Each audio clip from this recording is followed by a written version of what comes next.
It's fascinating that the book that you wrote, Building Small, came out of that time period of actually getting your hands in the dirt, blood, sweat, and tears. The 2 a.m. wake ups where you said that you felt so nervous and worried, being overextended at times. You mentioned to me though that if you felt like you looked back and you said, I feel like if I finished that book on time, if it actually came out, hot off the presses when it should have, would have been an entirely different book. Why is Yeah, that? for sure. For sure.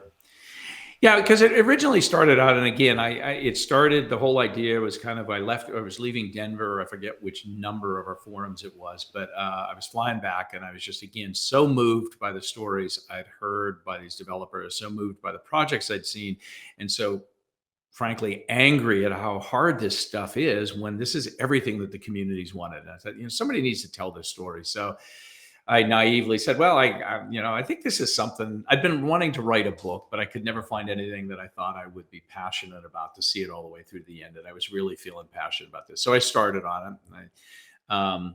ULI signed up to publish it when I got it done, and so I, started working on it, and it was going to kind of tell this story. And then, as I said, got my hands dirty, started walking the talk, getting into my own deal. So as I'm writing, the book is in three parts: a what and why. What is small scale development, and why is it important? And why is it important now, not just in general, but why is it important now, given everything that's going on in the world?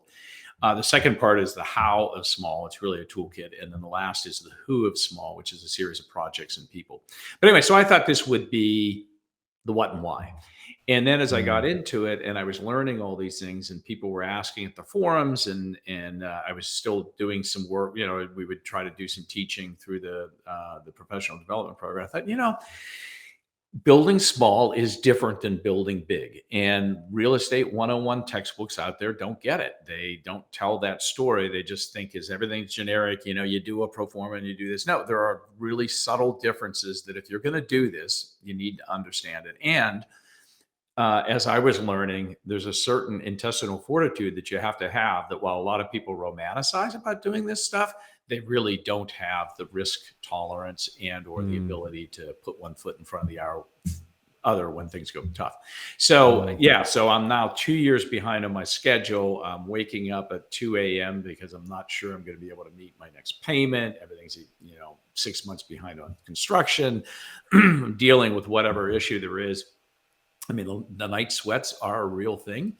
But there's a joke I often tell that if you want to be a small developer, you need to learn to sleep like a baby. Wake up and cry and fall back asleep, and wake up and cry and fall back asleep. Oh my gosh. So anyway, so I started to bring those real personal experiences and what I was observing about myself and the challenges and the joys, frankly, the joys that went along with it into each of the sections of the toolkit. So it's not, again, you don't pick this up and learn how to do development. You pick this up and you learn how to do small development in conjunction with some of the basics you can get from any number of textbooks or professional development Mm. programs.